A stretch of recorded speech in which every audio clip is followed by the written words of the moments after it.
Ty smrade jeden. Však jsem se tě lekla. Chce fotit taky. Chce rozkulil. A z toho podnikání v realitách se teďka tohleto duo přesunulo do podnikání. Jak se umíš stekat?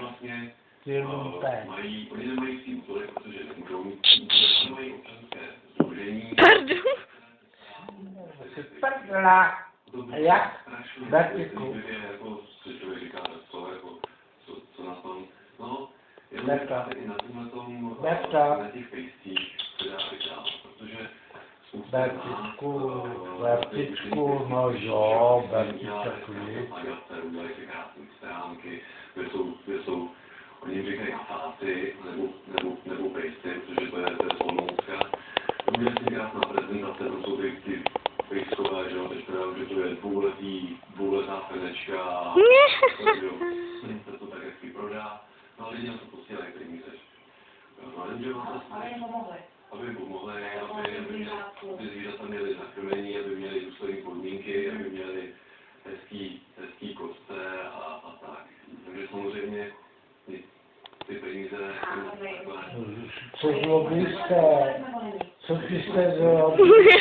Jak zase spadnu. A steká. Počkejte si na to, jenom že tam asi pozitivního čekejte si reportáži. Takže peníze asi nekončí, předpokládám, přímo u těch domácích mazlíčků. Částečně, ale něco opětovně vypracujeme. Jakou pozitivní reportáž? Pozitivní reportáž. Dobře, tak to musím přeskočit reportáž Marce Sobočkový a jít reportáži Jany Škopkový. Ta dělala portrét jakéhosi inženýra. Bertěv.